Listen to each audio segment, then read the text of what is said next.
connected from Eastern Province to connect to Tazara.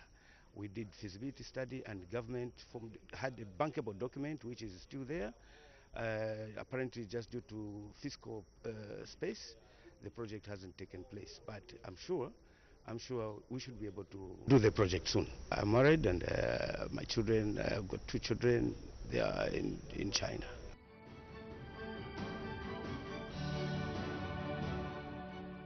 Kaumbwe constituency, has a population of 60,000 people.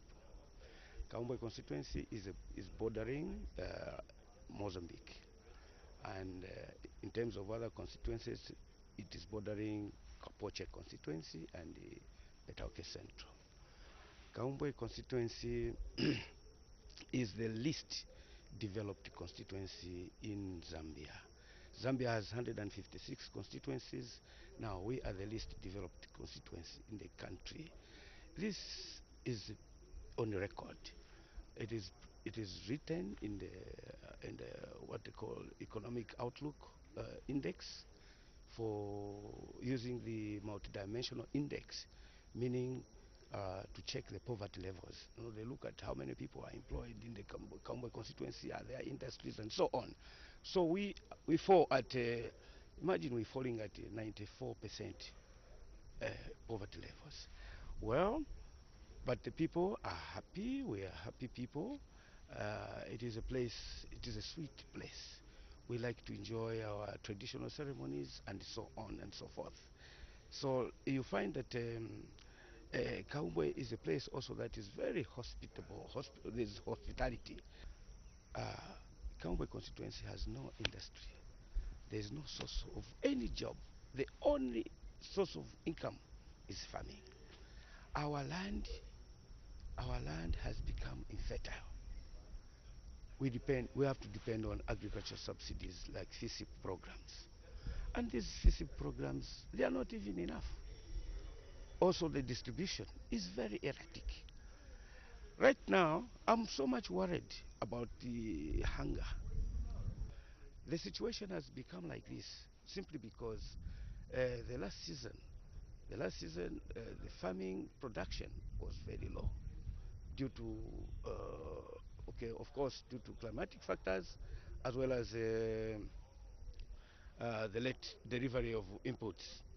Now, it seems that problem is going to repeat itself this season, because up to now, not even a single bag of fertilizer has been delivered to the constituency. Well, these are just some of the current issues.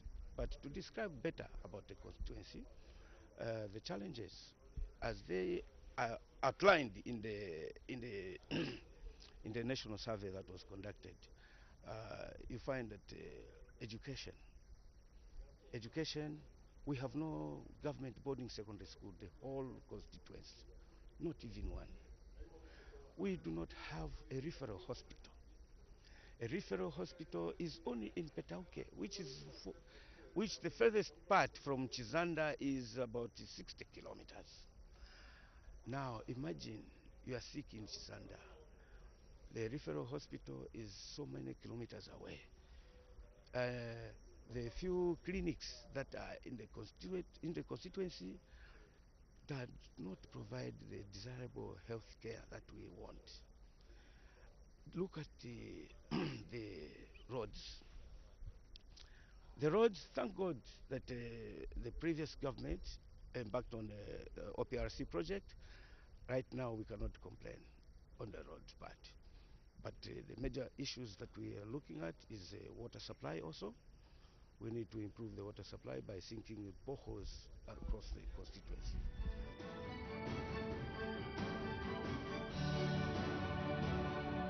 The development agenda, first of all, I'm looking at improving the livelihood of the people by, first of all, providing education, which is education is an equalizer. We need to provide education, and so we're going to provide education by upgrading at least 4-day secondary schools to full-time government boarding secondary schools, namely Manjawantu Primary School, Manjawantu Day Secondary School, Lusinde Day Secondary School, Ngombeni Matole Secondary School, and Zumaire. These, they are in plan that we upgrade them to full-time, fully fledged government boarding secondary school. Why this step? It's because uh, they will realize the benefits from government in terms of government bursaries. Right now, I have, government has given us 40% of the CDF to be used on government bursaries to support students. And yet, in my constituency, I can only afford 70 students. So from that money, from more than 1.2 million kwacha, only 200,000 kwacha is going to be used for bursaries. That is education. That is the first division. Then the second one, we are going to, of course, these things will be happening simultaneously. I'm looking forward. I'm looking forward to a Kaumbe constituency that should have an industry, some small industries, such that the people can find jobs there. Look now, we are going to be giving loans through the CDF. These loans, people are supposed to open businesses. Now, to open businesses, there's need to have a very good environment, such as electricity, to provide power, electricity and water. So people can open welding shops, and they are able to rear some chickens, and there should be electricity, even to keep pigs and so on. And we form a small national meeting, like national meeting in Lusaka here.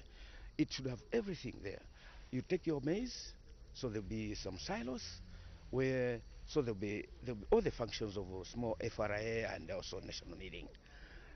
Where you, so these 5 plants, put them together to increase the production capacity, and then you have storage sheds for raw maize, also storage sheds for to dispatch the maize to distribute to production consumption centers like secondary schools, police, and so on and so forth, also to choppies and the rest of it. So in that way, there'll be a lot of people that can get jobs in those areas. And also, I'm looking at least have one skills training college, because it is very expensive to send somebody from Kaumbwe to come and study at Lusaka trades in these days of hardships due to the hardships of the economy.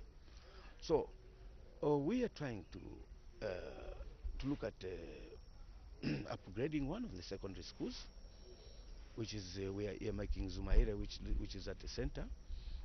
We try to now through the CDF we'll make it to be a fully fledged government secondary school. Then later we will now put a skills training college. This skills training college is going to be unique in the sense that the people that are supposed to be to receive training in that place are not supposed to have the criteria is not supposed to be like to look at somebody who got 6 points or 17 points or whatever. As long as you can speak Chinsenga, or you can write a little bit, we will have skills like catering.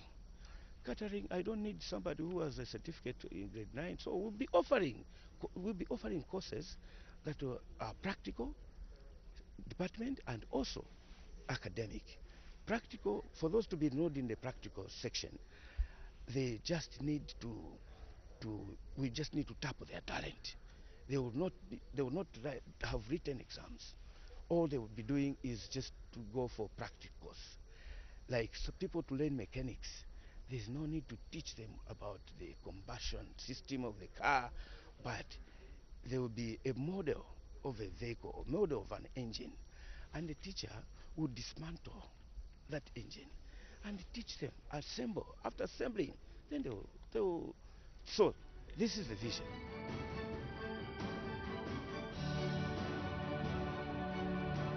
I want to appeal to the people of Kaumbai constituency to be a little bit patient, because government is still finding modalities on how best to utilize these monies.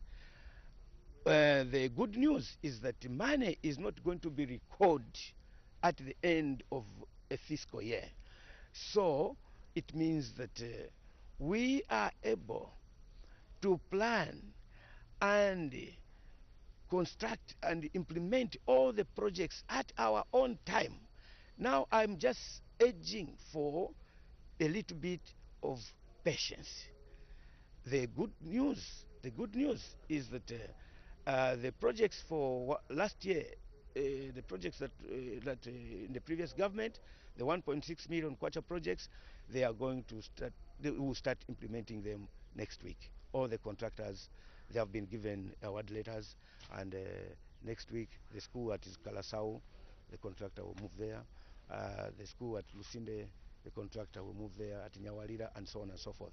What I urge also the people of Kaumbai constituency, let us be vigilant. All these contractors, please, they need to employ people that are within the locality where the project is taking place.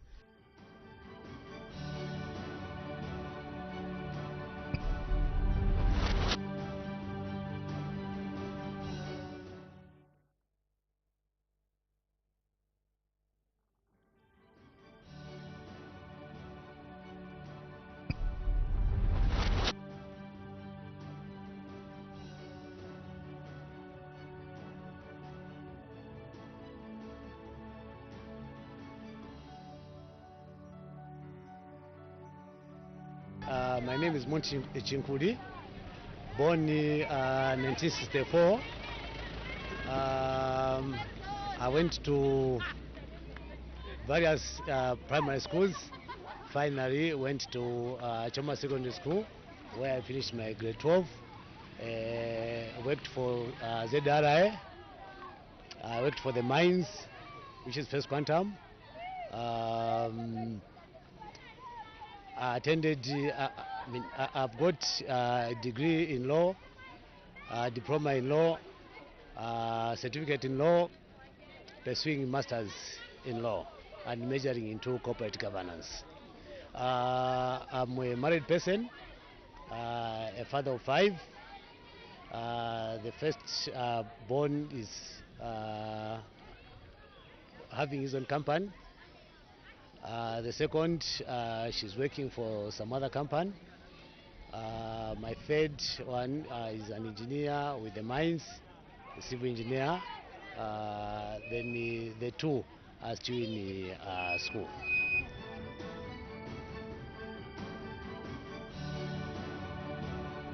My constituency, I would call it a mini Zambia, because it houses all the 72 tribes that we have in the country.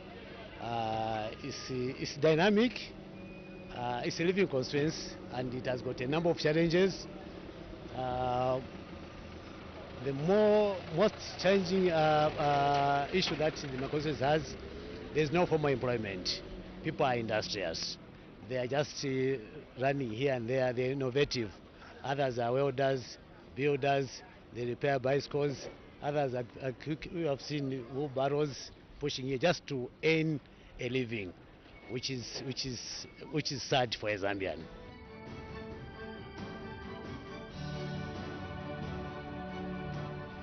Looking at the centralization policy that has come on board, where planning, decision-making authority is moving from the central government to the local government, that simply entails that the community itself will give us what wants to be done as a priority.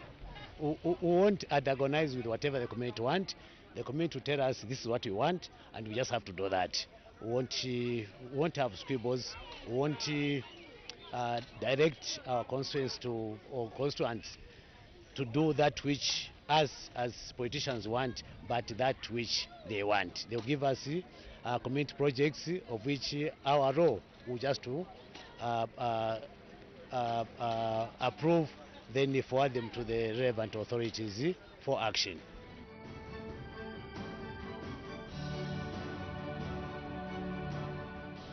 My message to the people of Kanyama is we thank them for the choice which they made by giving us His Excellency the President, Mr. Kainde Chirema, and everything that has been promised, everything that we promised when we were campaigning, those issues will be actualized very soon.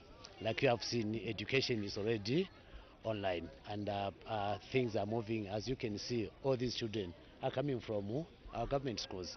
So all what we're asking is let them just be tolerant a bit, then everything will be actualized. Whatever I promised them will come to pass.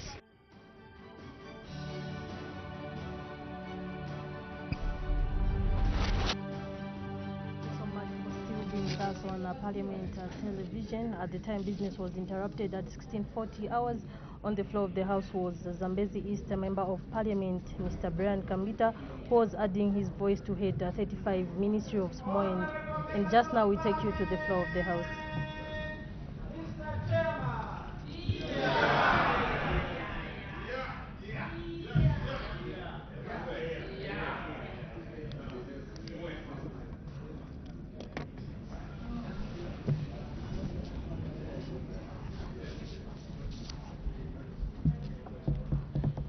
Oh, thank you so much for still being with us on Parliament television. The business cannot resume because a quorum is not yet constituted. We need 1/3 of the total number of members of Parliament to be present in the House for any business to be conducted on the floor over the House. At the time business was interrupted, the House was considering head 35, Ministry of Small and Medium Enterprise Development. And for now, we'll cross back to the floor of the House. It seems like a quorum has formed now. Order. When business was suspended, the Committee of Supply was considering Head 35, Ministry of Small and Medium Enterprise Development. And the Honorable Member for Zambezi East had just started debating. May the Honorable Member continue. Thank you very much, Mr. Chairperson. Indeed, I was just trying to make a point that this particular vote is fundamental for economic transformation in that it offers an opportunity to the country and our citizens, an opportunity to create jobs for themselves and others, and also an opportunity to create wealth for themselves and their families. Indeed, the focus of the ministry is on small and medium enterprises and cooperatives development, which is a fundamental factor in our economy in terms of doing commerce, even in the remotest part of our country. Of course, I can see the need to not just concentrate on agricultural cooperatives, but to diversify and go in other areas of commerce. However, Mr. Chairman, I would like to bring it to the attention of the minister responsible for the small and medium enterprise development to ensure that he focuses so much on offering training, which is quite lacking in most of our people. If you look at how our people are handling finances, even those that we disbursed through CDF, it's a sorry situation. Some of them simply share the monies, and sometimes they would go into some form of business as a small enterprise, but not necessarily really arriving at what the fund is intended to achieve. Let's not fall in that trap, even with the financing that is coming through this ministry. We need to offer training to ensure that these people are well trained and coached on how to run small businesses before they can benefit from those funds. We also need to look at the cost of doing business. Mr. Chairperson, this, of course, is a responsibility for everyone. Minister of Finance and everyone responsible for ensuring that the cost of doing business is actually looked at. I've heard the president make pronouncements around this area. I just want to give you a snapshot of what it's costing people to come up with a business these days. One needs to pay for name search, a 90 kwacha. Just to register the company, you need another 1,000 kwacha. Just to pay workers' compensation fund, you need 1,200 kwacha. NAPSA, you need to pay 840 kwacha. For NCC, you need to pay 750. You need to pay Engineering Institute of Zambia 2,200. You need to pay for a fire permit 2,500. You need to pay for a health permit 1,600. You need to pay for a business permit for the local authority. You need to pay another 2,000 kwacha if it is a local authority like here in Lusaka. You need to pay also for those in mining. For mining, minerals trading license, again, you need to pay another 2,000 kwacha. Again, ZPPA, you need to pay 350. And then you need to open your bank account, and you need not less than 500 kwacha, of course. You need to pay that much. In all this, you would be running around, you need logistics. You will have spent another maybe 10,000 on fuel. At the end of the day, you will have spent about 20,000 kwacha to just form this SME at the outset. And this is what is causing people, as much as we make these pronouncements, which is causing our people. Now, I'm thinking of our people in Nyakulenga. How will they come up with this 20,000 kwacha for them to be actually regarded as an SME to participate in this good initiative? So we need to relook at that. But we are very happy with what has been put in place, especially the ministry's disbursement, recent disbursements. In Northwestern, we've been one of the biggest beneficiaries. Marketeers at Zambezi have received 5,000 kwacha, the booster monies. That is walking the talk. When the president came here to talk about boosting the economy through commerce and SMEs being the targeted people to participate in growing this economy, it sounded as if it was just a story, or what some of these people on your left-hand side would call Nkani Mukachasu. No, that was reality. Here, as I stand as a representative of the people of Zambezi East, I can attest to the fact that the marketeers at our market in Zambezi have received these marketeer booster funds, 5,000 kwachas. Things which never used to happen in the PF. During the time of PF, these funds were actually a preserve of the cadres that were towing the line of PF. In this government, there is no discrimination. I know of some of the people who used to be PF supporters in my constituency. Some of them are even getting. So there is no discrimination. As long as you are a citizen, you will benefit from this fund. And this is really walking the talk. And for sure, members of parliament here can attest to the fact that something is happening in their constituencies.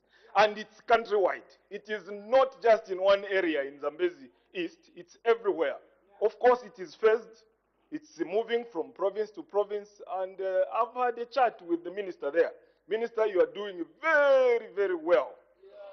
You are doing very well. I must encourage you that you continue on the same trajectory. This fund is what will alleviate poverty, which is so rampant in our communities, especially those underprivileged people who earn a living through selling something at the market and who have educated their children through this same kind of trading. Some of us here could have even come here through the hands of a marketeer who sold little goods at the market.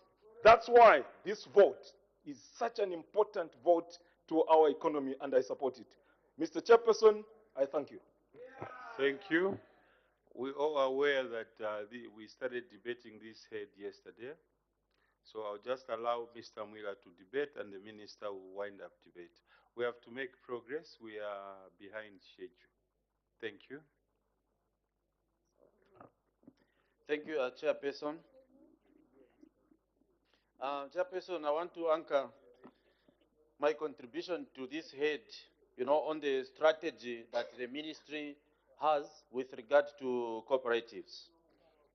The strategy with regard to cooperatives, Chairperson, is to facilitate the growth of viable cooperatives in all sectors and guarantee contribution to job creation, which is a very good strategy. Right now, we have a lot of cooperatives that have been registered. And I notice in the 2023 plan is the target is to register about 9,000 cooperatives. Honorable Minister, that is a very big number. And we must realize also that these cooperatives are hoping to get a share from the CDF, either through grants or loans, but also to get some of those jobs that are being created in the constituencies, construction jobs and supply. But, Honorable Minister, if we want to promote these viable cooperatives, your ministry needs to collaborate with other ministries, for example, local government, so that we create incentives or we create an environment that will be easier for the cooperatives to also participate. I will mention that right now, cooperatives, all they know is to just have the certificate and sit back, waiting that with that certificate, they can be given the assignment to make desks, or they can be given a construction to do 1x3 classroom block or a wall fence. And when I say you need to harmonize, under local government, any procurement that is happening, especially on CDF, the requirements are totally different. We are looking for tax clearance, we are looking for NCC, you are looking for workers' compensation, we are looking for NAPSA, the things that the cooperatives right now are not even thinking about to have. So when there is a job announced, when there is a tender announced in the constituency, the cooperatives automatically fail. They are now competing with small businesses who already have been doing these projects all along. And so, in order to also create opportunities for the cooperatives to participate in the projects that are happening under CDF, we need to relook at the tender procedures and the procurement procedures so that we do not subject these cooperatives to strenuous requirements that definitely makes them unqualified to participate. At the end of the day, they are now coming to our offices and so many others that they are being discriminated against. So, Honorable Minister, if we want to boost these cooperatives, if we want them to participate, especially in the CDF, liaise with the Ministry of Local Government so that we look at the requirements that should be submitted for the jobs that are going on. Otherwise, we will remain with these cooperatives just on paper, and the works and the money will continue to go to medium businesses that have already been in this trade. Secondly, Honorable Minister, this ministry is talking about what is happening at the grassroots, small and medium enterprises. And I would agree with the Honorable Member for Zambezi East, who itemized all those costs that have to be incurred. My submission is that if there is any ministry that needs to decentralize, to be found at the district level, it's this one. Because these small businesses cannot afford to travel to Lusaka to come and know what programs that the ministry has. They cannot afford to travel to Lusaka to come and get all those registration requirements, because that requires money, the money which the cooperatives and these small businesses do not have. So there is urgent need to see the presence of this ministry. If now it cannot be done at the district level, at least at the province, so that they are able to travel short distances, spend less money, and get to know the programs that are happening, where they can get opportunities in terms of empowerment, and go back to their bases to prepare and compete favorably. Otherwise, this idea of traveling to Lusaka to get all these certificates and the registrations that are required is not helping to grow the small and medium enterprises.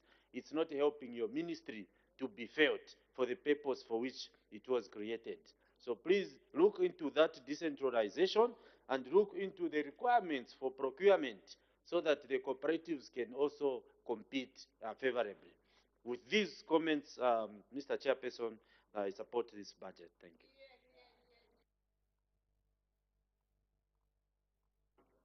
The Honorable Minister. of Small and Medium Enterprise Development.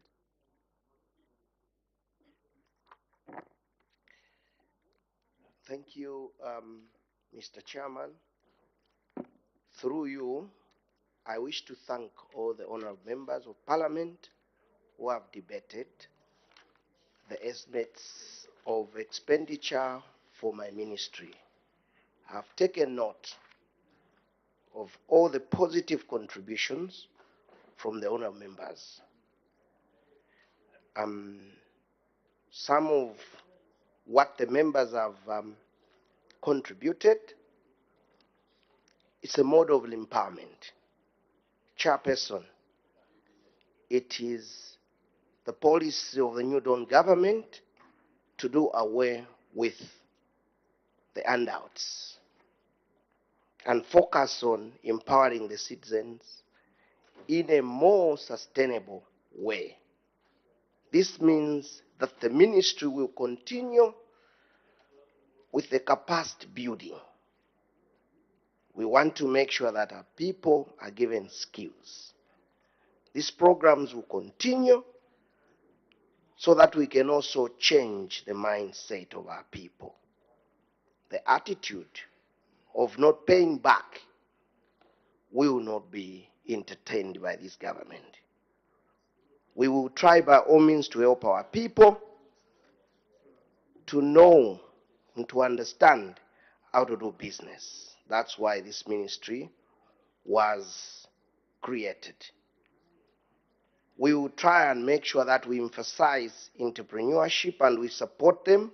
I agree with the suggestion that particular attention should be paid to the entrepreneurs because these are very, very important, especially in job creation.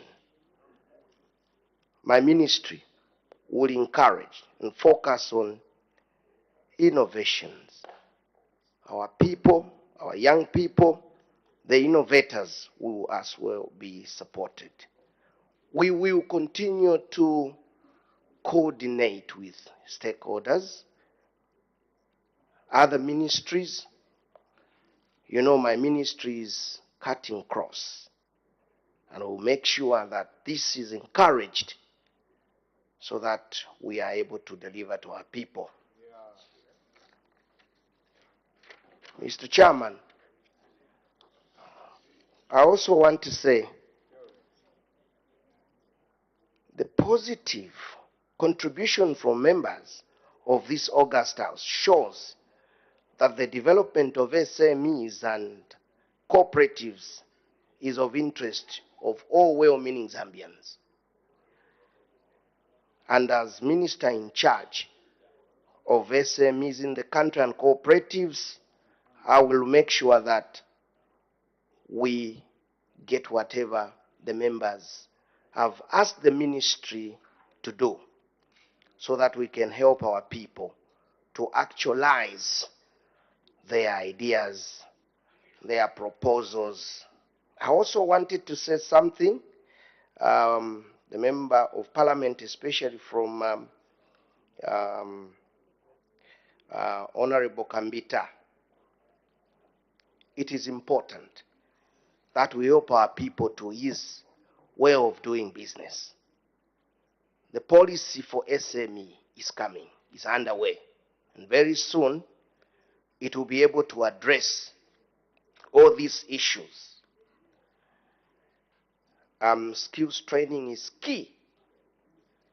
In fact, even for the marketeer booster loans, we've put up a team throughout the country, and we are all over this country. The ministry is represented in all 116 districts. We've got our staff in there, and they'll be able to go around and help our people, even these who are in the markets who have received the marketeer booster loan, so that we can build capacity. And by the way, the marketeer booster loan is targeted to all Zambians everywhere.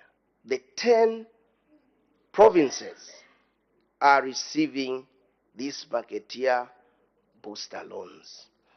And the member of parliament in here, I'll be able to give each member of parliament the list of the marketeers who have benefited from, this program.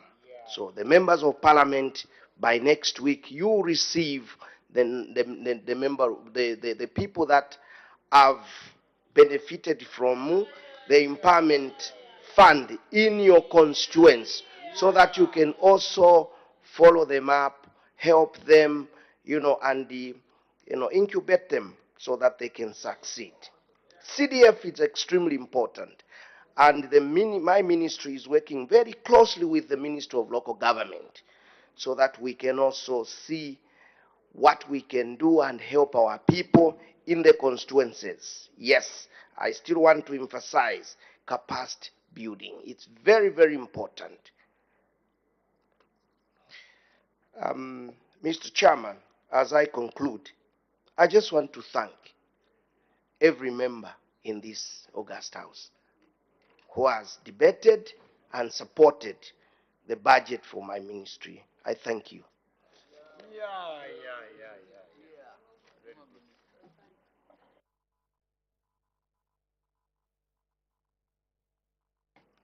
Head 35, Ministry of Small and Medium Enterprise Development, head total 501 million kwacha, 398, 509 kwacha.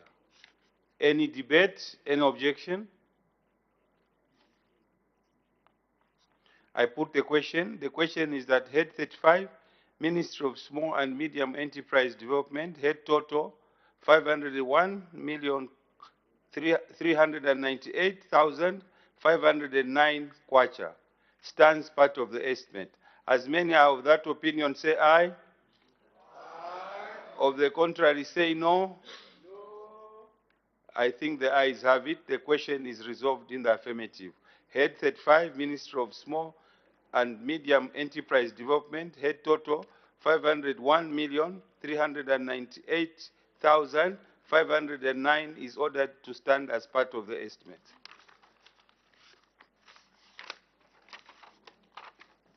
We now move to head 33, Ministry of Commerce, Trade and Industry.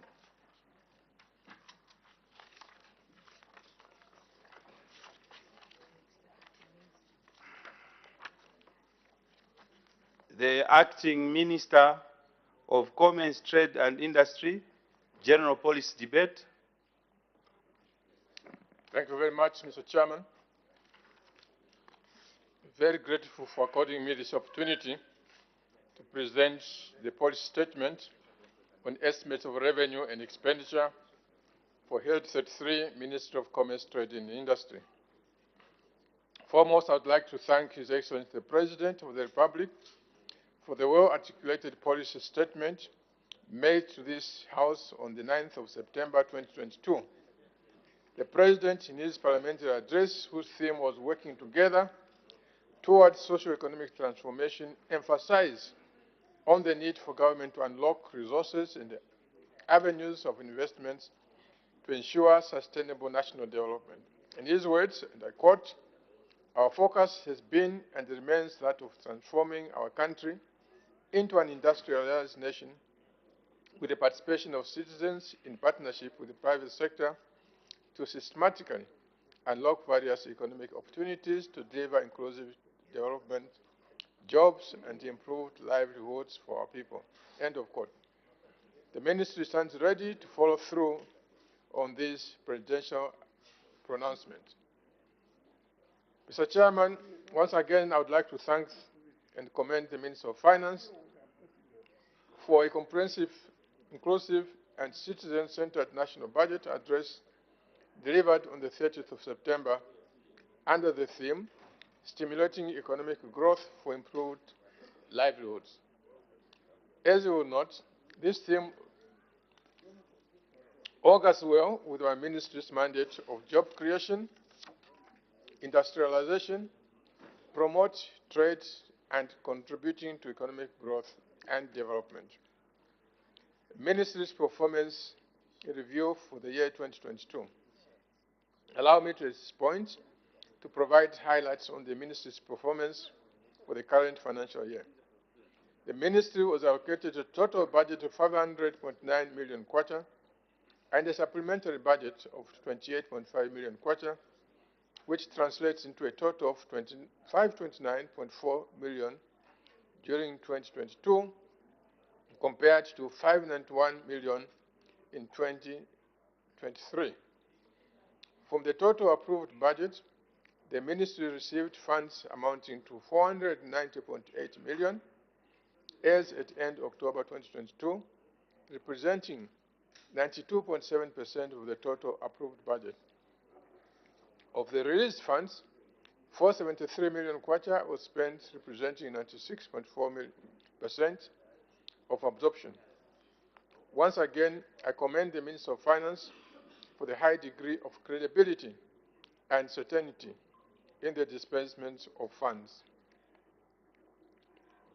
Mr. Chairperson, as you are aware, funding was allocated under key programs as designed in the National Development Plan. The following are the disbursements by the budget program. 1.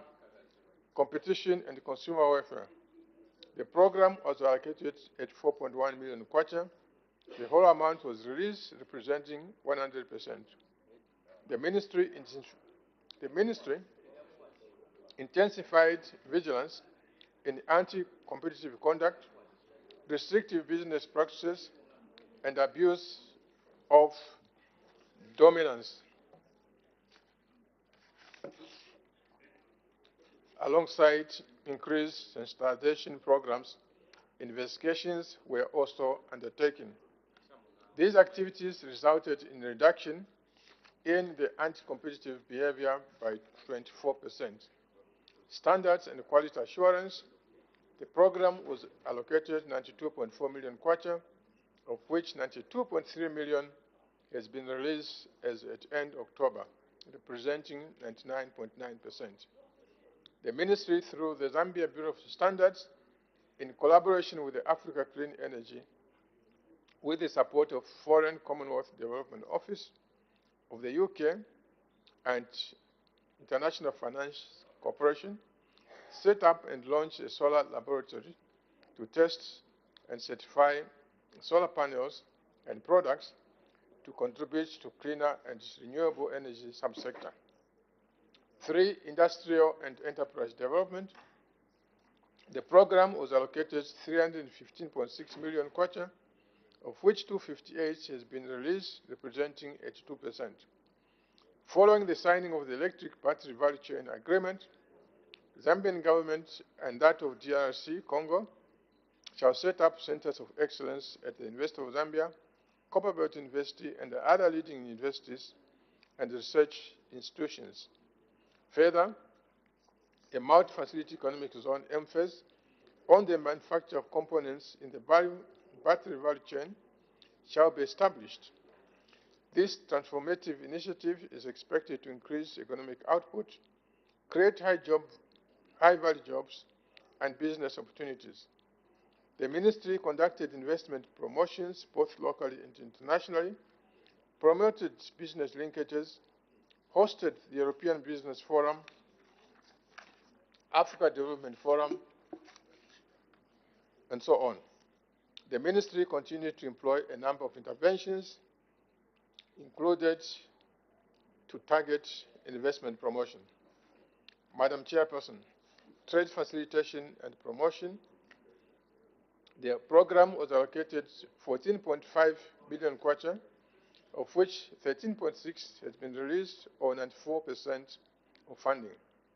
The Ministry continued to facilitate for market access for Zambian products under the African Continental Free Trade Area Agreement and others. Policy legislation and regulatory framework.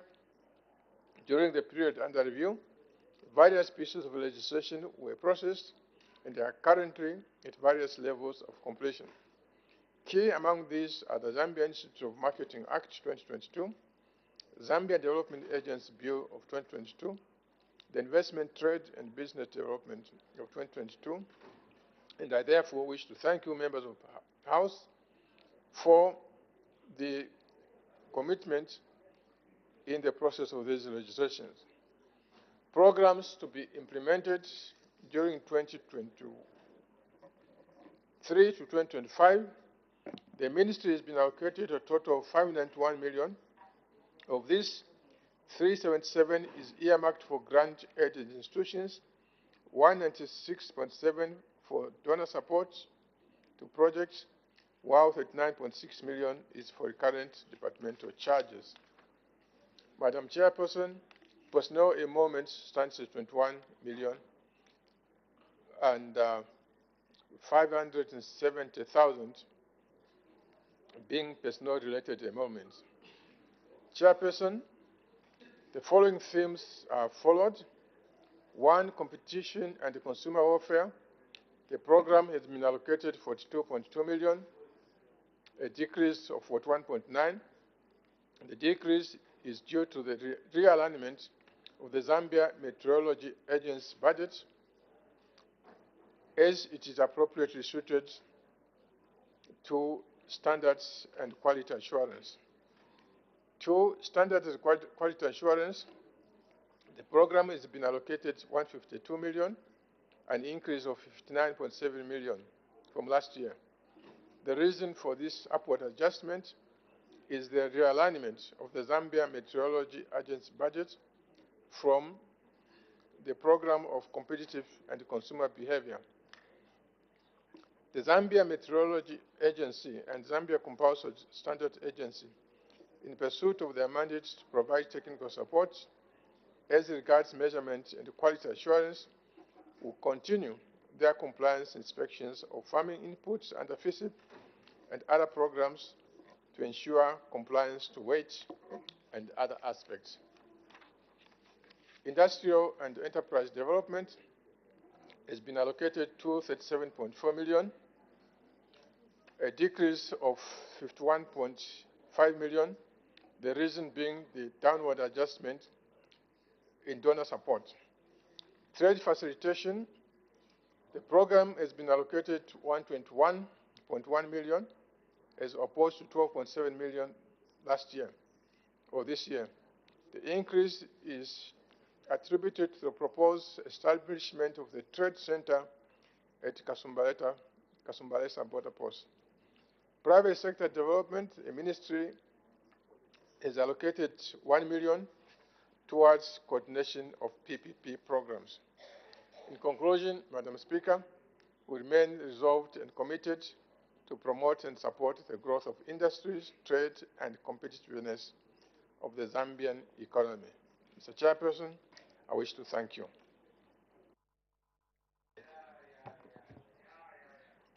Any debate?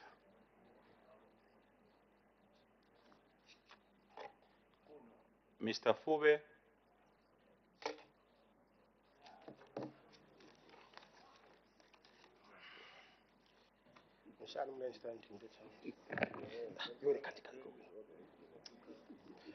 Thank you, Mr. Chair. This now was blocking me.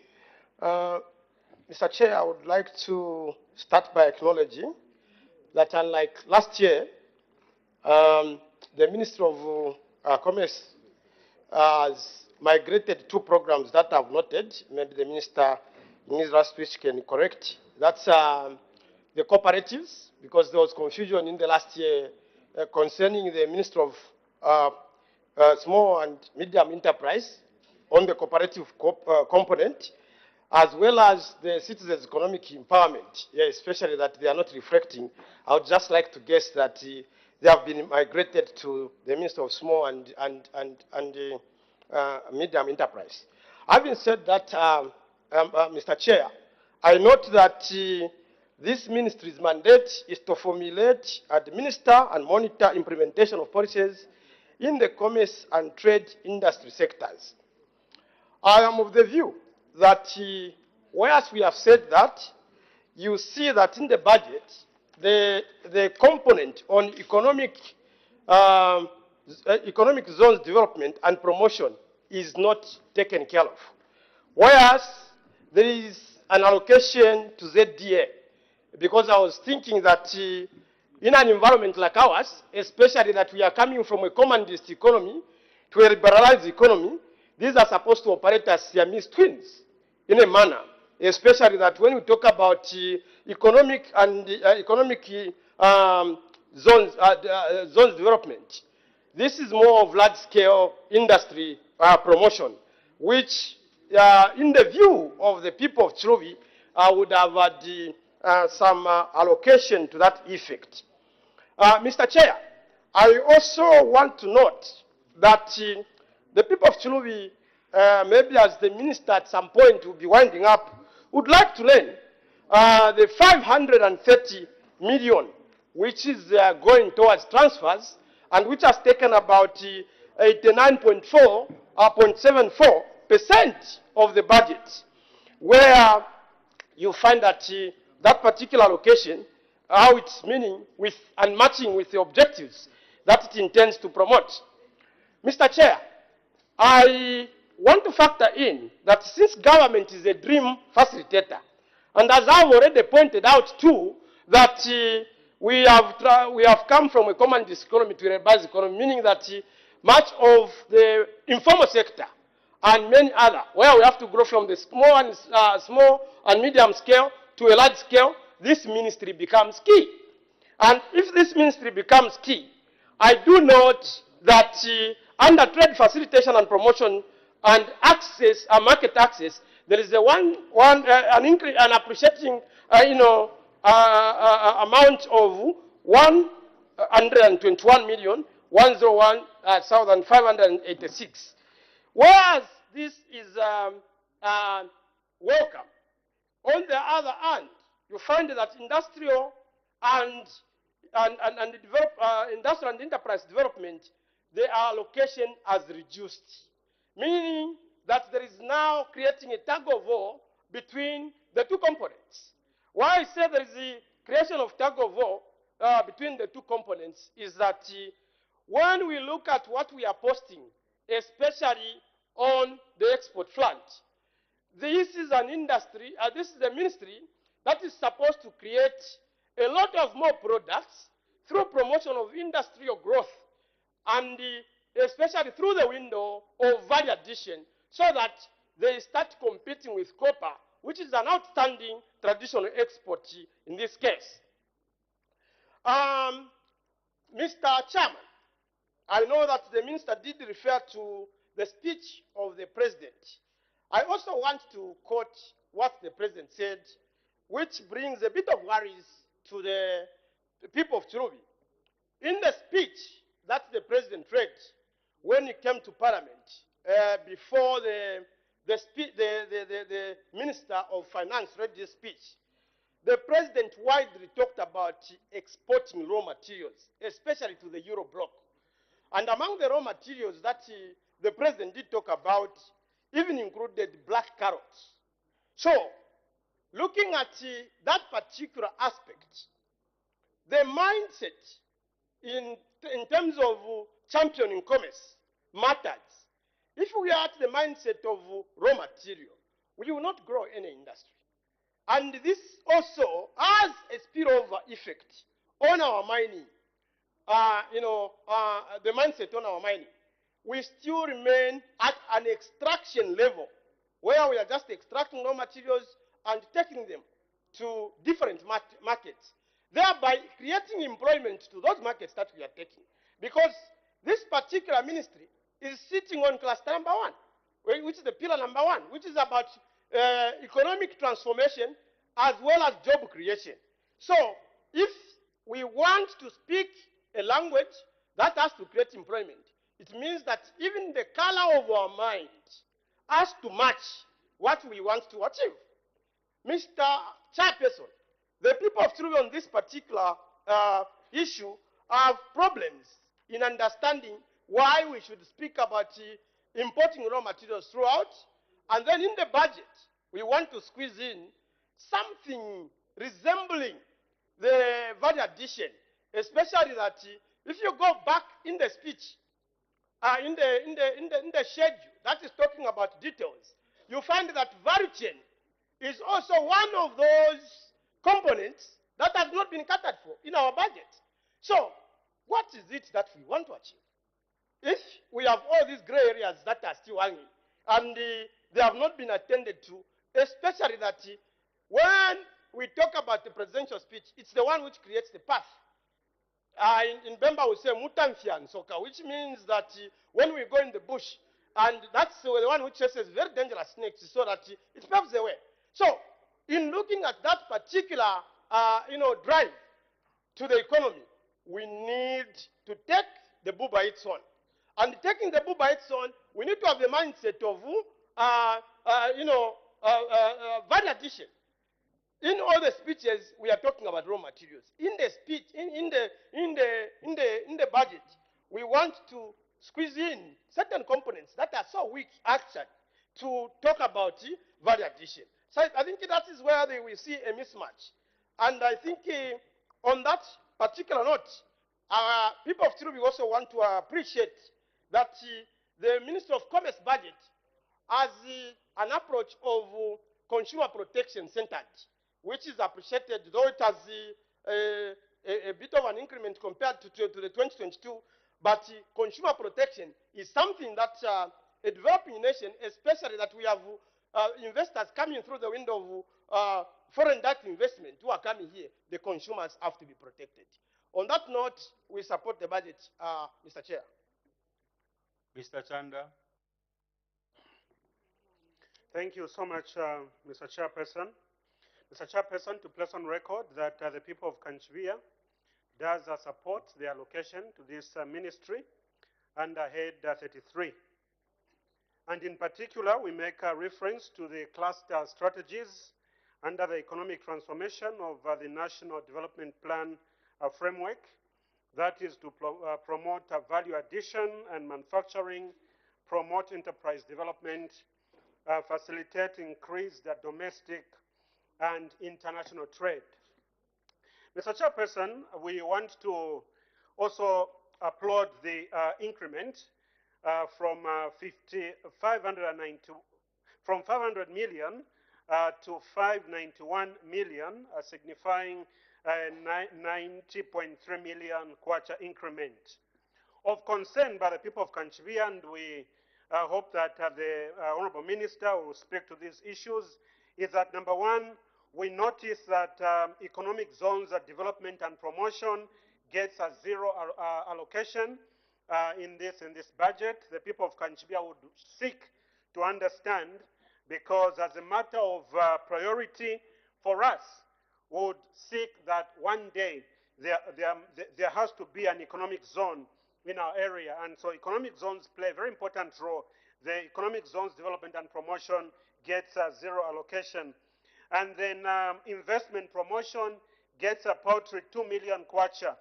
And if we're going to market ourselves as a country, market our opportunities as a country, what are we going to do with the 2 million kwacha? I would seek that the minister speaks to these issues in his response. Mr. Chairperson, we are all alive to the fact that Zambia is a landlocked or a land-linked country whose economy is largely dependent on copper. Copper exports, over 70% of our total export earnings is derived from copper to sustain our economy. Mr. Chairperson, growing up in Ndola, we grew up with copper refinery. It is the people of Kanchvia's submission that value addition even to the mining industry, the copper, as we know, is given attention, and whether or not it is in the plan of government that one day we are going to have our copper smelters back, we're going to have our copper refineries back so that we can export finished products. Mr. Chairperson, it is very important that in growing the economy, we also understand the huge burden of creating employment for our people, understanding that employment creation so far has been sluggish. Mr. Chairperson, there's also an urgent need for us to diversify the economy, and our diversification ought to be both in word and in deed. Mr. Chairperson, allow me, on behalf of the people of Kanchvia, to equally submit that the role of state-owned enterprises becomes very important in promoting our objectives as a country. In this regard, we have a bias because of a Zampam plantation in Kanchvia and other parastatals under the IDC, which can play a critical role in Zambia's robust growth and increased foreign direct investment, resulting in FDI inflows and more job creation. Mr. Chairperson, there are countries that thrived with state-owned enterprises. Countries like Chile provides us with some of the best practices we could be looking at. What is it that Chile managed to do which Zambia did not do and which Zambia can learn from in ensuring that state-owned companies play a critical role in the industrialization of our country? Mr. Chairperson, the vision of our national trade policy as a country states, and I quote, to make Zambia a net exporter of value-added goods and services through competitiveness at domestic, regional, and global level, end of quote. Mr. Chairperson, we are seated at a point where Zambia is blessed with 40% or thereabout of freshwater bodies, and yet, 58 years after independence, we still remain a net importer of fish. This argument needs to be settled because a constituency like Kanchibia with vast water bodies must be allowed to invest in the diverse species of fish which makes economic sense for our people in order for us to export. Countries such as Nigeria are investing in the Niloticus tilapia. Countries like India have gone into Niloticus tilapia, and we are still holding back, and yet we know that the local tilapia will not take us anywhere in terms of growing the aquaculture industry. And so the aquaculture market is not going to wait until the Zambian aquaculture industry wakens up from its slumber. The submission from our end is that, Madam Mr. Chairperson, Zambia must consider critically mobilizing the 3 million smallholder farmers, mobilize these numbers to ensure that Zambia becomes a net competitor in terms of exporting and producing of maize. We have countries like Nigeria. Nigeria is Africa's second largest producer of maize after South Africa. But still a country like Nigeria would have a gap of about 4 million metric tons annually, and that market is still huge. DRS is a market for us, and so many markets are there for us to exploit. And yet, we would still stick to the 1 million FISIP beneficiaries, forgetting that we can grow maize for the export market beyond just growing it for food security purposes at national level. Madam Chairperson, countries like Botswana have been able to transform themselves from a desert to a prosperous nation, Mr. Chairperson. And in this regard, Mr. Chairperson, it becomes important that we become more aggressive, because even what is happening between Ukraine and Russia provides an opportunity, because we know that the food shortages, maize, wheat, will continue, and Zambia stands positioned to exploit this particular space opportunity that comes, or which comes with the war between Ukraine and Russia. And we must also understand that to what extent is the war between Russia and Ukraine informing policy in line with our national trade policy as a country. Mr. Chairperson, there's been talk about the Africa Continental Free Trade Area. The Africa Continental Free Trade Area, Mr. Chairperson, seeks to expand the size of Africa's economy to 29 trillion by the year 2050. And if Zambia does not reposition herself, we're still going to play catch-up. We'll be bystanders, even as our friends exploit this particular space. In conclusion, the people of Kanchibia would wish to submit that in terms of laying a strong industrial base, let us also revisit what was laid by the founding father of this country, Dr. Kenneth Kaunda, and ensure that we look at what worked and what did not work. Maybe at the time, the policy was inward-looking. At this particular time, that policy could be outward-looking, ensuring that we exploit the export market.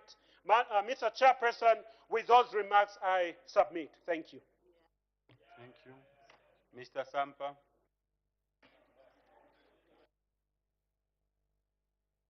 Thank you.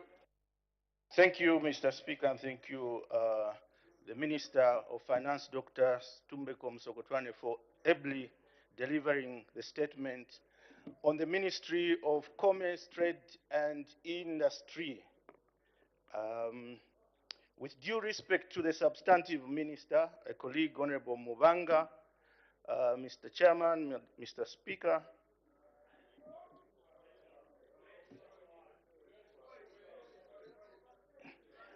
I have huge concern with this ministry called the Ministry of Commerce, Trade and Industry. It does everything it does, other than promote what it's supposed to do, other than promote commerce, other than promote trade, other than promote industry. More so for the SMEs and the SMMEs, small and micro, medium enterprises. And it is very evident in this budget that's been allocated to this ministry. This ministry, Mr. Speaker, again, it's not to do about the incumbent minister. That's just the way it is, and it continues to be like that. This ministry seems to only take care of the interests of well-established companies, the big companies, forgetting the startups. Even CEC, Citizens Economic Empowerment. If you have to list who that entity has benefited, there are very few youths that have benefited from there. This ministry, Mr. Speaker, even the budget, I was listening to it as the minister was stating the figures in there. Most of it are just about trips. The trips of the minister going to World Trade Organization, the minister and his entourage going to the UN. Everywhere where there's an international gathering, this ministry goes just to listen. At the UN, at the Africa Union, if the president is traveling, this is the ministry that goes also. But when you look at what they've done, it's zero. This year, last 1 year, and before. Even on the minister discussed Kasumbalesa border, a very topical border that this ministry should have done something about it. It comes in the speeches here, it comes in the presidential speeches, budget speeches. Kasumbalesa never misses. But action done, it's zero. So much potential that goes there. I went to visit and I saw it. Tons and tons of fish is imported from China, brought through Namibia, brought through to Kasumbalesa, traded there chaotically, and it goes into Congo DR, and nothing is captured. There's chaos there, and nothing has been done by this ministry to ensure that there's proper trade there to benefit the youths of Chirilabombwe and the Copper Belt, and also that the ministry gets some income from there.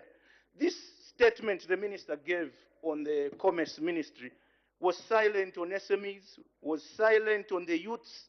What has this ministry in this budget planned for the youths of Zambia? And we know there are 70%, not only in Zambia, but Africa. The youths, this ministry needed to make a plan for them. It's the youths that put this UPND government into power. And if they are not doing anything for them, it's the same youths that will remove this UPND government in 2026.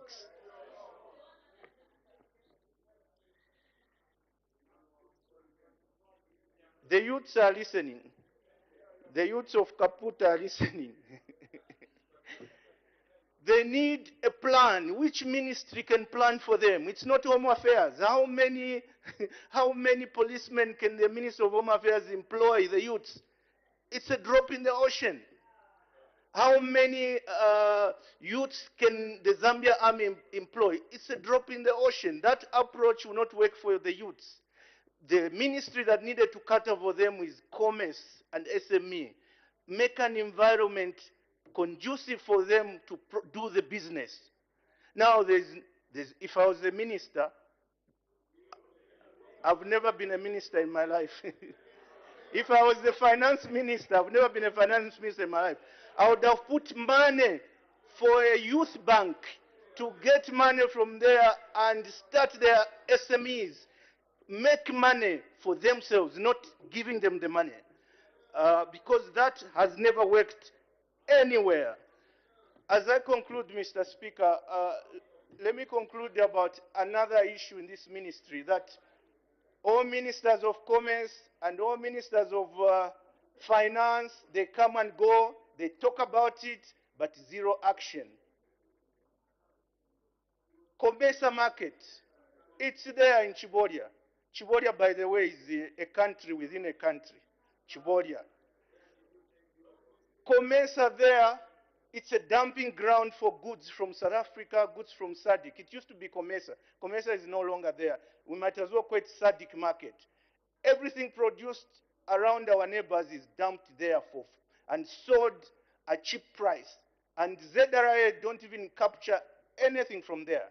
In that Chiboria, I go there, I'm a free citizen. ZRA can't even go there, they are scared. The police can't go there, they are scared. There's huge trade happening there. All the Glenfiddichs you are drinking that side is traded from there. Some of it is actually manufactured there.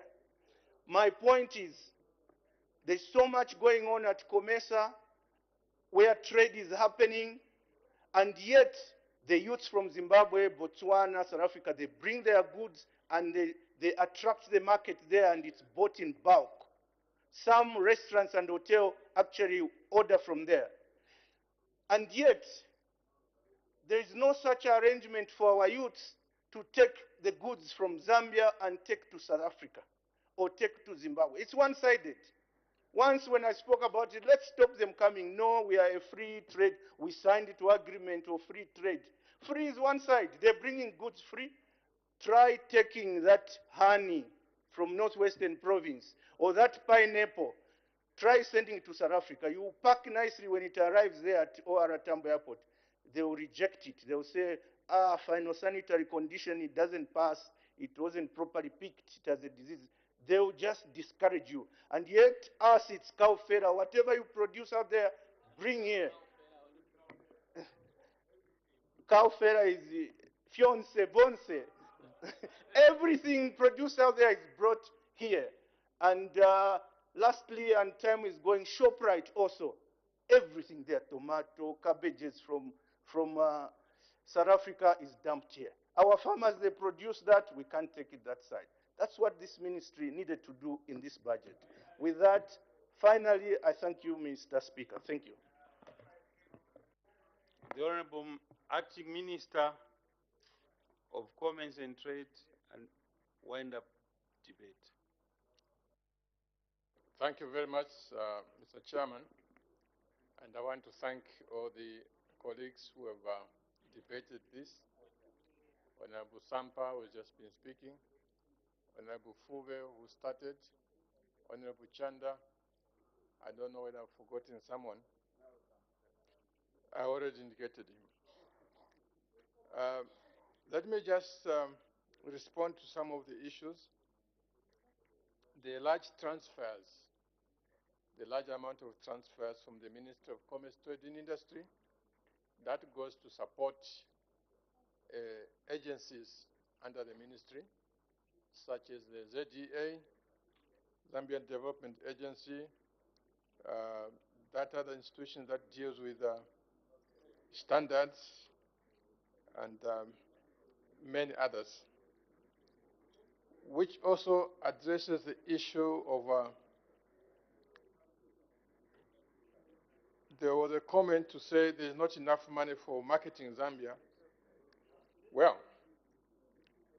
as you said yourself, there's 2 million in the budget for marketing in Zambia.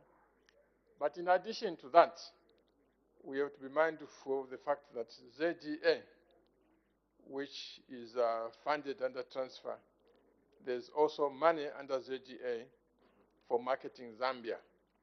So when you combine the two, I think you realize that actually there's quite a bit of money for marketing Zambia. Of course, we wish you could do more, but that's the resources that we are talking about. Um, there was also a comment that the zero allocation for industrial development. The answer to that is that particular function is moved out of the Ministry of Commerce, Trade and Industry. It has moved to the Ministry of SMEs. So obviously that budget line is also accordingly moved.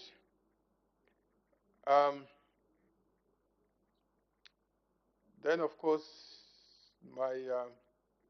one of my predecessors, not even one of my predecessors, but Honorable Sampa, who was at one time a minister in the Ministry of Finance and also a Minister of Commerce.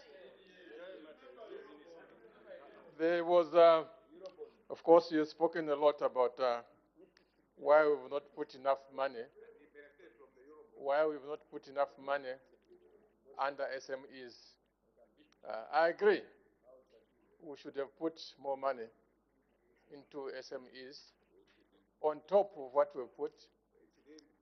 But if this government had in a position to be the one that borrowed the euro money, we definitely would have put more money for SMEs. Instead, they put the money into DBZ, and unfortunately under DBZ, the loans were given out on a pure partisan basis. And unfortunately, because of that, they are not paying back. So if they were just paying back, these people were giving money under personal lines, would be able to fund the SMEs. So if you are in a position to urge some of those colleagues, my brother, ask them to pay, then we can fund the SMEs. Madams, Mr. Chairman, I think I want to thank all the colleagues once again for the comments they've made, and thank you.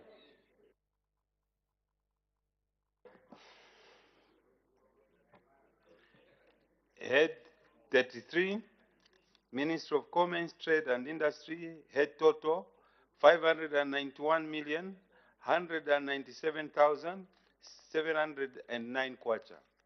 Any debate? Any objection?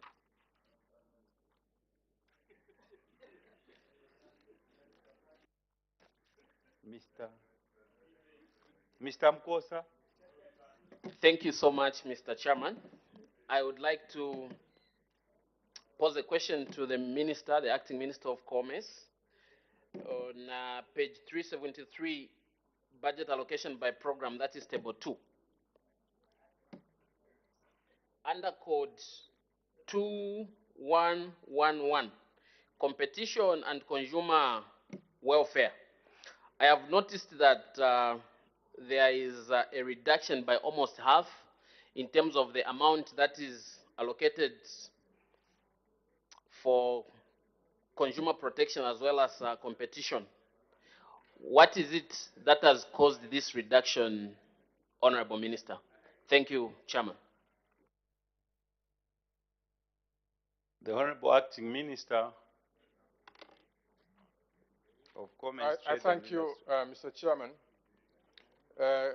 Honorable, you remember when I was making the statement, I had said this money is moved from this particular program to standards and quality.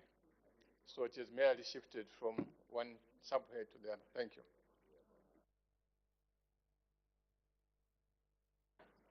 Any further debate? I put the question. The question is at head 33, Ministry of Commerce, Trade and Industry, head total 591,197,709 stands part of the estimate. As many as of the opinion say aye. Of the contrary say no. I think the ayes have it. The question is resolved in the affirmative. Head 33, Ministry of Commerce, Trade and Industry, Head total 197,709 is ordered to stand as part of the estimates. We now move to head 45.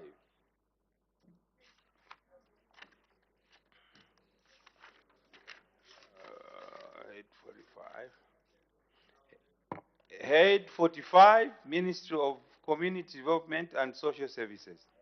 The Honorable Acting Minister of Community Development and Social Services. Policy statement.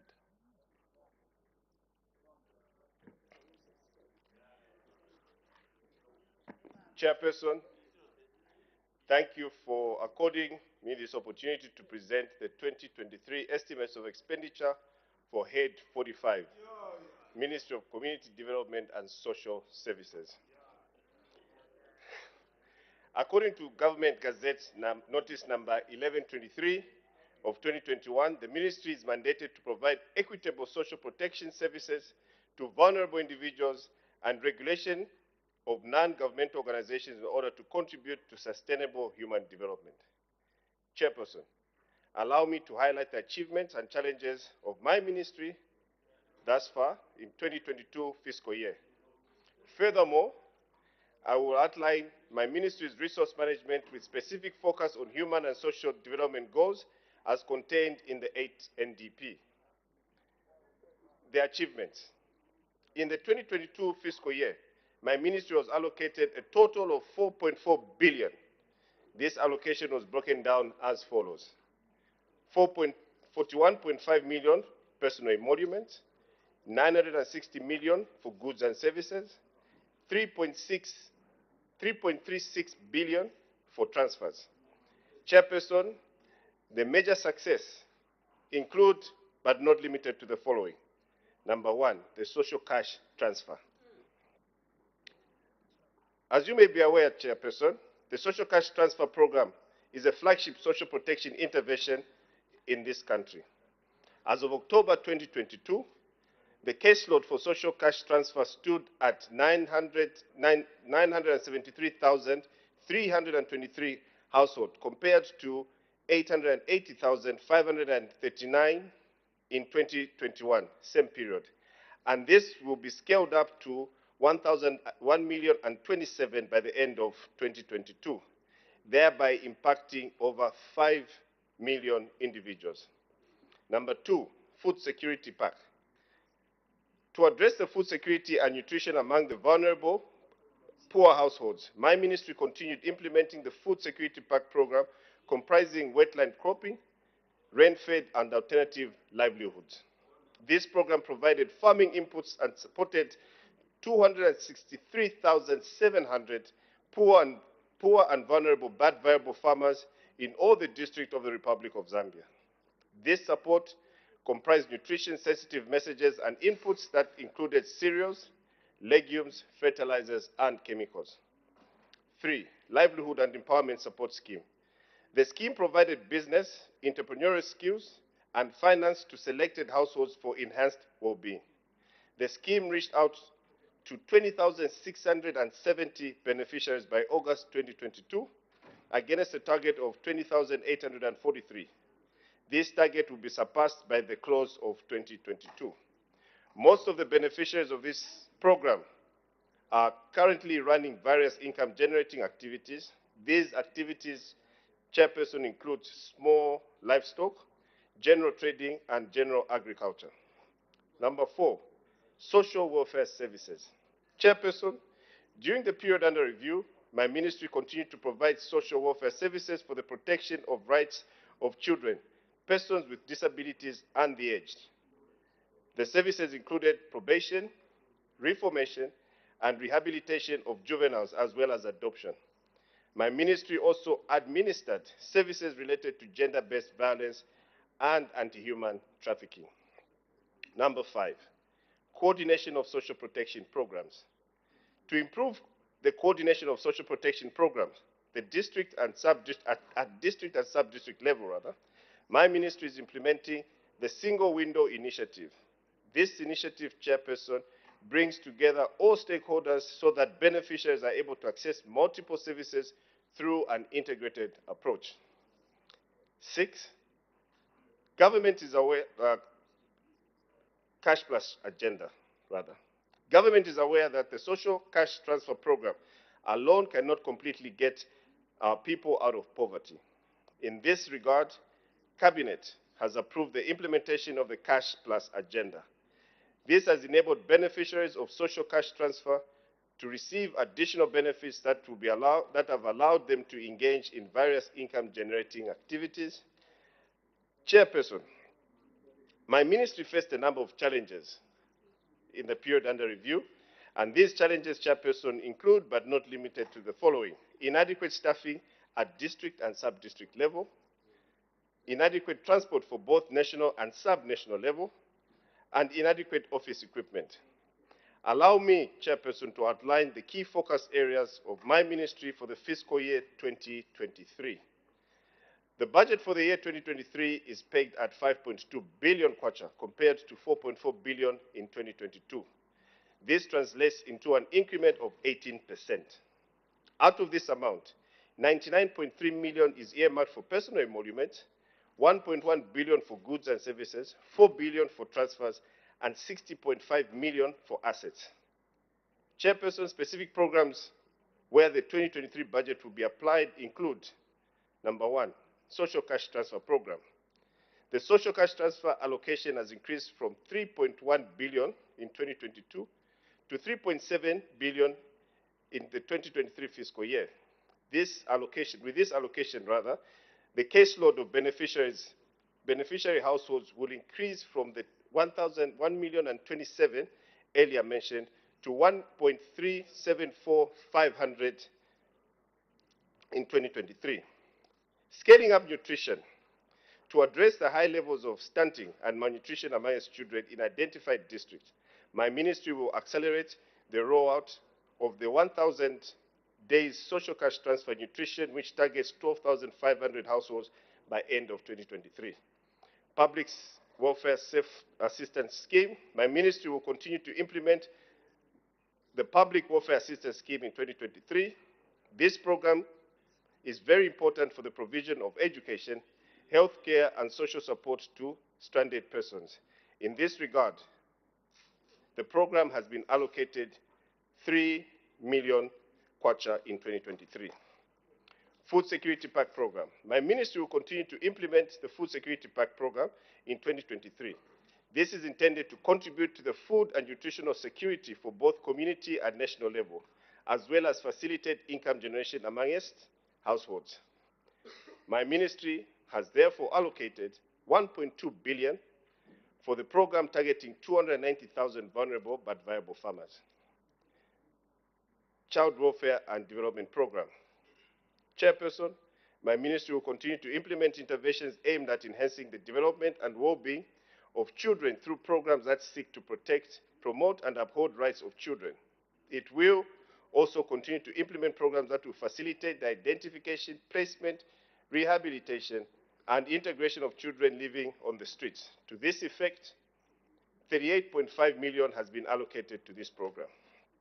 Non-governmental organization coordinating program. Chairperson, my ministry will continue to create a conducive government environment for participation of NGOs in national development, as espoused in the 8th NDP. To support this program, 5.9 million has been allocated in the 2023 budget.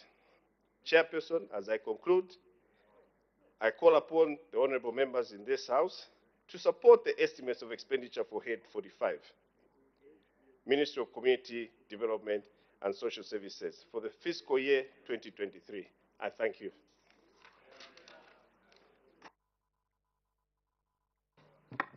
Any debate? Mr. Tanda? Thank you so much, Mr. Chairperson. Mr. Chairperson, I'm not going to take much of the time, but to emphasize that for us in Kanchivia, we do support the allocation to this very important ministry. This ministry, Mr. Chairperson, touches on the very core of who we are as a people in Kanchivia. It responds to the issues around poverty and vulnerability among our people.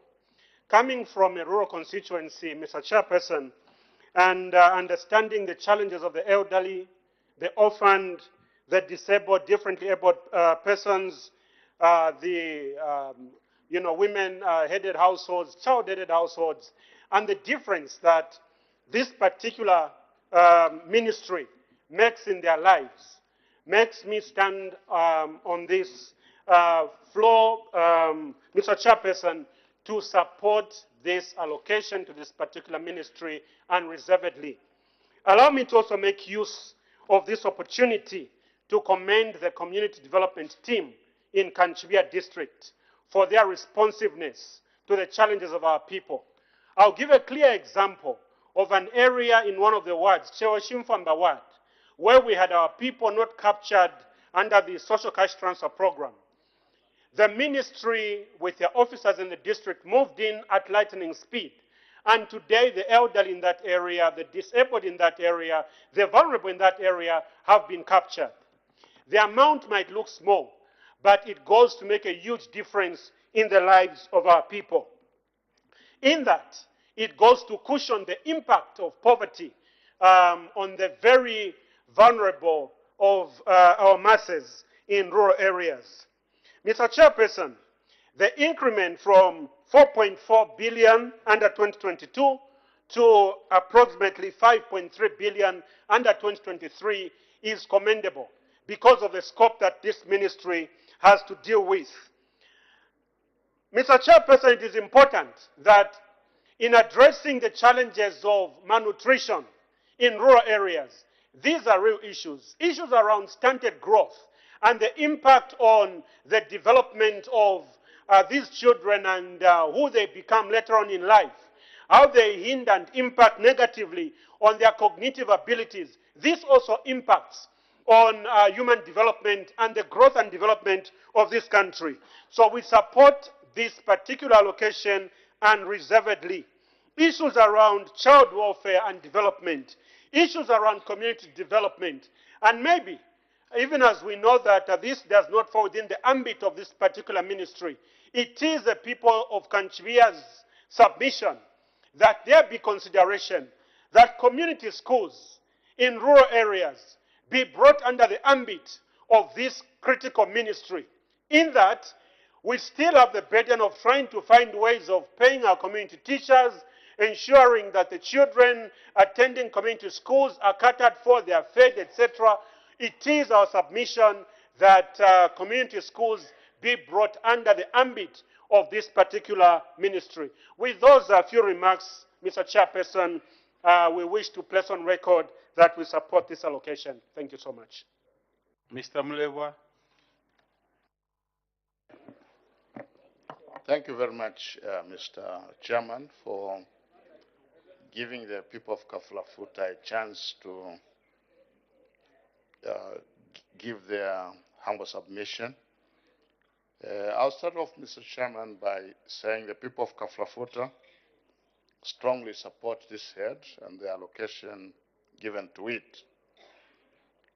However, Mr. Chairman, somehow we feel that more could have been done for the disabled people. This I say because in my constituents I have two centers where we have the blind, and we've seen how much they've suffered. I know that the work done is commendable. This is just a wish that I'm expressing in this honorable house, that we would like to see the disabled people, for example, get some bus passes for wherever they go. They need to have some passes where they can easily get on a bus without necessarily dipping into their pocket. And I've also witnessed a situation where some of the blind are married people with families, and their children depend on them for their school needs. Right now, I think this year I had one young man who did very well, extremely well in his grade 12 exams, who scored 6 points. But the father did not have and still does not have the stamina to support this young man. And how I wish such people could have special provision where we help them in a special way, because after fighting for him to get a student loan, we're still left with issues of getting a laptop and accommodation and stuff like that. So this is good, and I'm happy that there is some improvement made from last year. But we're still saying, you know, we can do more for our people. Almost every day, I think all of us meet people on the street asking for alms and so on. Can something be done to ensure that such people are helped in a tangible way? I've had the privilege to live in other jurisdictions where you will never find a blind person begging on the street. They are well catered for. The government pays for their accommodation, the bus passes, they have literally everything. The electricity bills are paid and all that. So we indeed support the allocation given to this head. It's just a wish that we could do something a bit more so that we can make their lives a little more comfortable. So with these few words, Mr. Chairman, I wish to again strongly support this head. I thank you.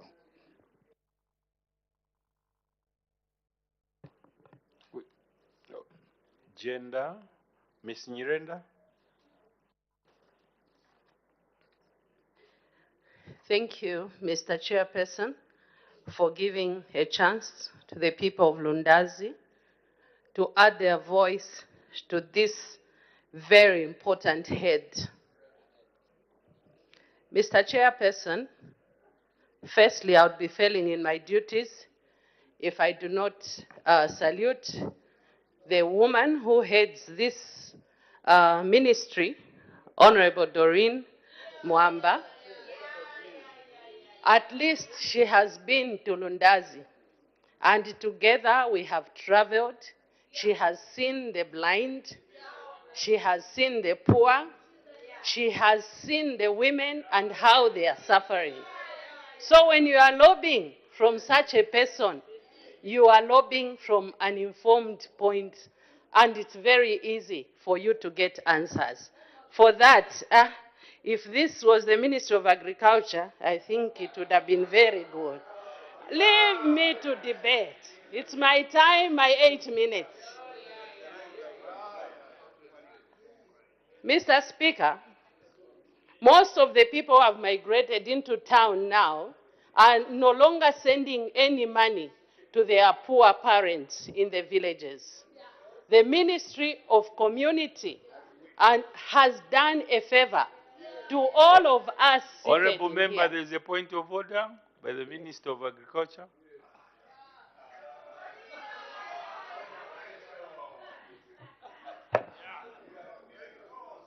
Mr. Chairperson, I'm peacefully listening to my sister who is debating very well. Yeah. But in all honesty and fairness, is she in order to include me in her debate, which does not involve agriculture? Yeah. Is she in order to try to provoke her own brother in such a manner? Mr. Chairman, according to our rules number 65, I am not supposed, she's supposed to be factual in her statement, and she's not include people who are peacefully listening to a debate. I need your serious ruling, sir, before I react. No, the honorable member is out of order. We should not be debating ourselves. Rather, we should be relevant in our debate. Let's avoid debating each other. Stick to your facts, Honorable. You can continue.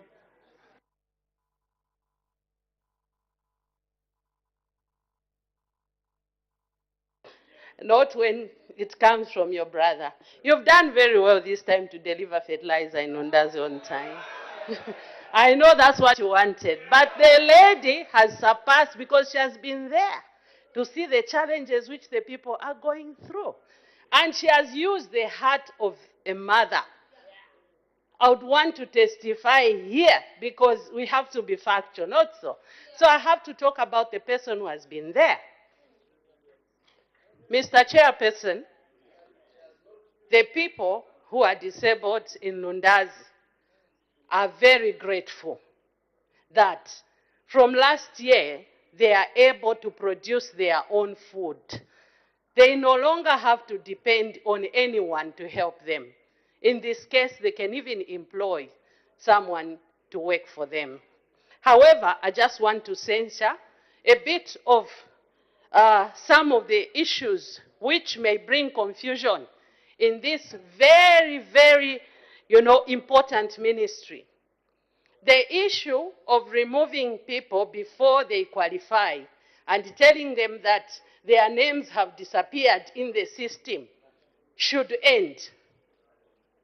People know that it's a 2-year program or it's a 3-year program and they have planned. Hence, cutting them short is increasing poverty for our people, especially us who are coming from Lundazi. Madam Speaker, or Mr. Speaker, or Mr. Chairperson, I would want to appreciate that now our women who are always being beaten in homes through gender-based violence, they have been given the necessary information, and at the end, they are even empowered. For the programs which are taking place in Lundazi, together with the workers there, they are very few, but they are able to meet all their people and they are able to supervise each and every work which is going on. For that, I would wish to say it's a recommendable job which the members of staff for community development are doing. Mr. Speaker, I can only be worried if us as the Zambian government, we are not adding so much money to this program because the donors who are helping us may relax and start withdrawing. It's important that the government should be able to give a good amount to such a ministry so that even those who are helping us can be able to, get encouraged. I know poverty one day is going to disappear in our country if the programs which are being propagated by the ministry can really come to fruition. The other thing, Mr. Speaker, I would want is advice to our own people. When you see that this program is working, do not try to run away repaying back. There is this issue of people who are disabled refusing to pay back because this is a loan which you are given and you are only asked to take back maybe 2 bags of maize. Do not make, vulnerability to go into theft. It's important that when you are given, you should be ready to pay back the 2 bags of maize so that tomorrow you can go back and get again. I feel very sad if the community officers have to call you, Honorable, your people have not yet paid back. Mukundiplikasoni, vivi baza mkutipoka hivi wakutipa. Meaning, it is shameful when the government is trying so much to help us, and then we fail to pay back that little which is required. You know very well when you are given 3 bags of fertilizer, you can produce up to 45 bags of fertilizer. Where is this evil coming from? Where you don't even want to release 2 bags of maize so that you can be comfortable for the next year. When you are given something for free and then you do not want to pay back, then you are not caring for that child who is disabled. Then you are not caring for that woman who has been chased from her marriage. You are not caring for the other person. I would urge my people, and I know Zambia as a whole, we are benefiting from this. It's important that we pay back. When we pay back tomorrow, we can go back and say, please add, instead of giving the people 3 bags of fertilizer, let us add to 6 bags so that our people can be able to graduate. With this head, I totally support it. There are heads which I will not support, but not this one. I submit. Thank you.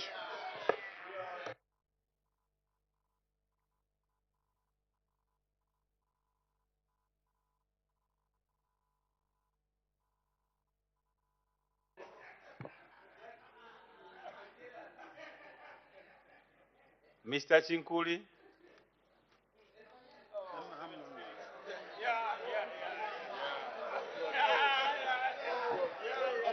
Thank you so much, Mr. Chairperson, for this opportunity that you have given me. Much has been spoken about this head, but just allow me to look at the mandate of this head. Saying provision of equitable social protection services to vulnerable individuals or community.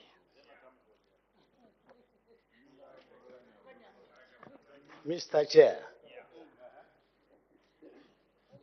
I support this head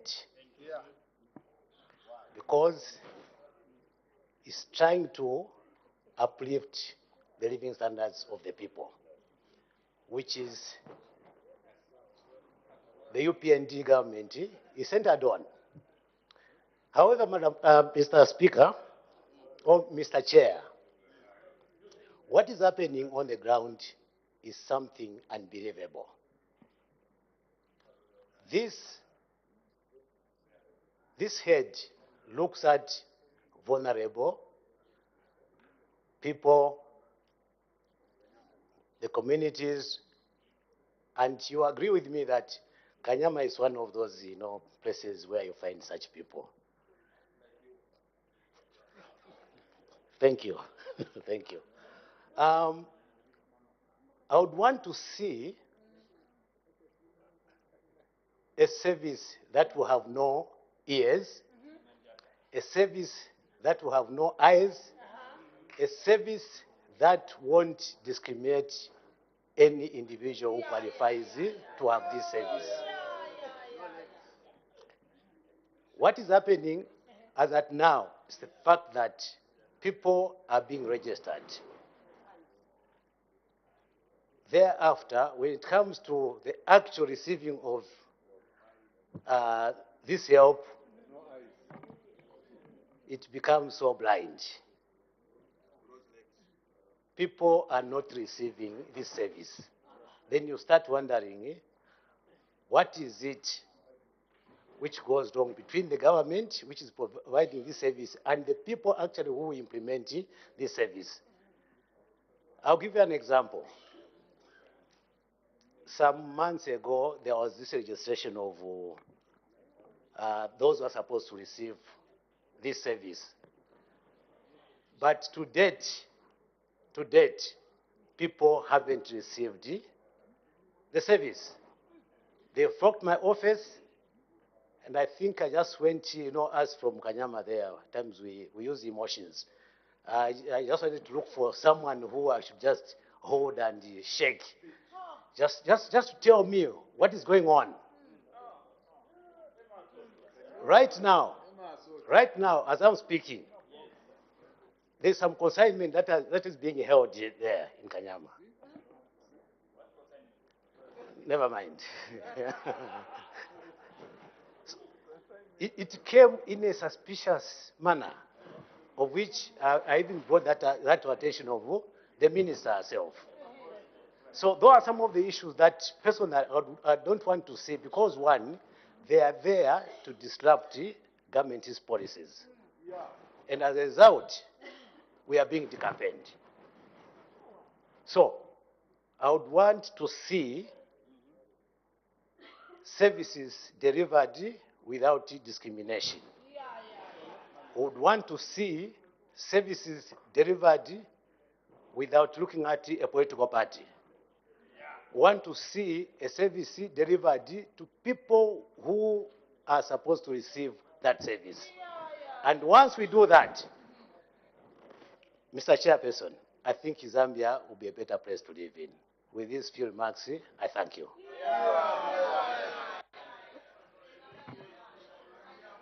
Mr. Lubonza.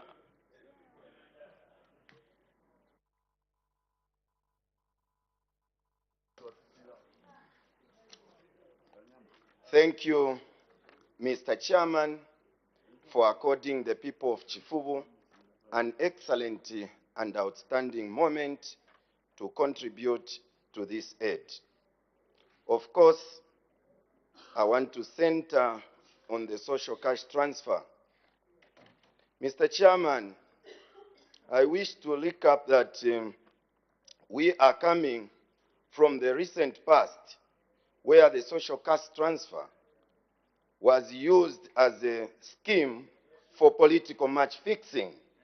But we appreciate today that the new Dawn administration has depoliticized the cash system, the social cash transfer system, as a method of helping the most vulnerable and downtrodden people in our community. If you did not belong to a certain political There's class, a point of order.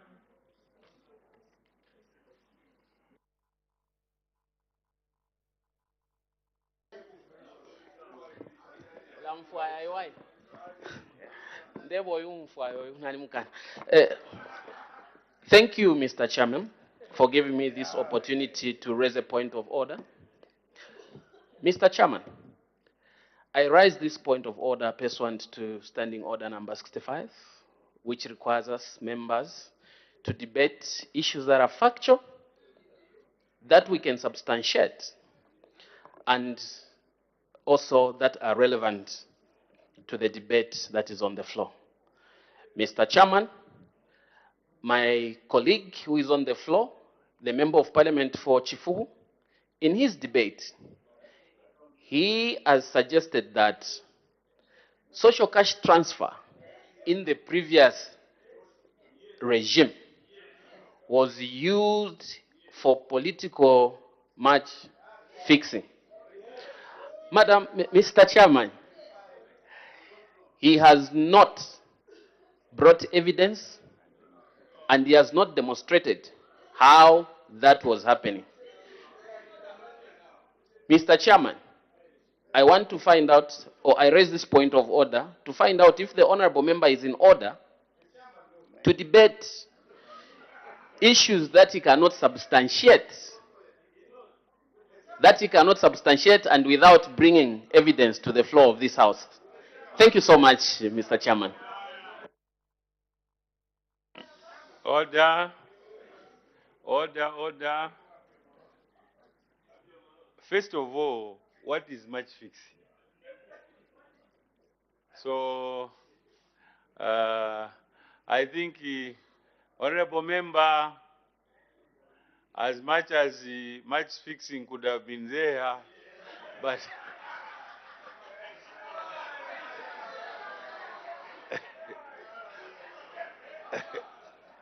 order, but you didn't bring with you evidence to substantiate it. May the honorable member continue.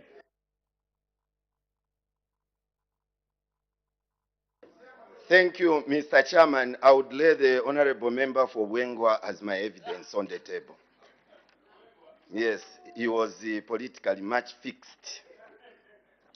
Thank you.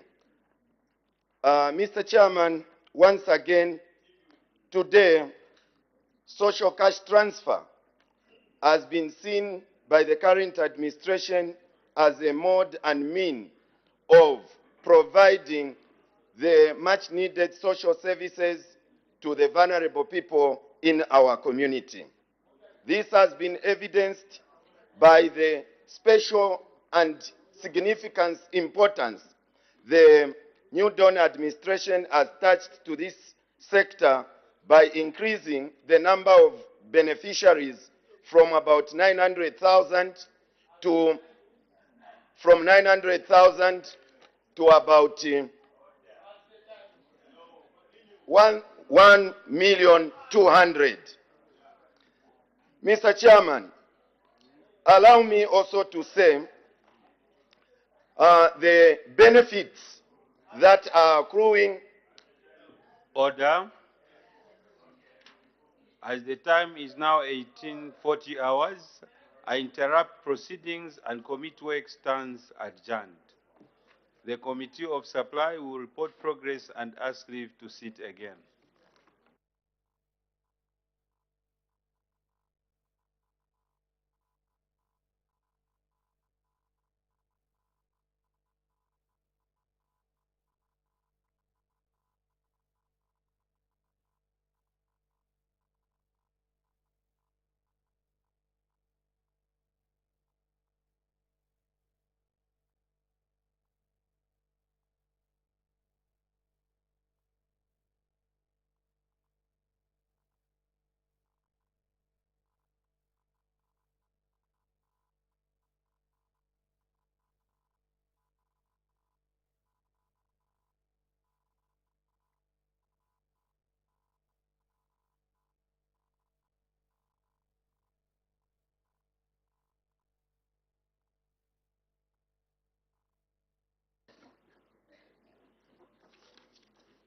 Madam Speaker, I have to report to the House that the Committee of Supply on the estimates of revenue and expenditure for the year 1st January 2023 to 31st December 2023 has gone through heads 33, 35, and has made progress and asked leave to sit again. Thank you. Day of resumption of committee work. Tomorrow, Madam Speaker.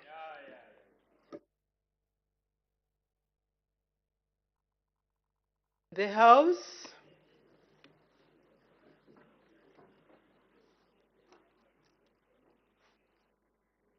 is now adjourned.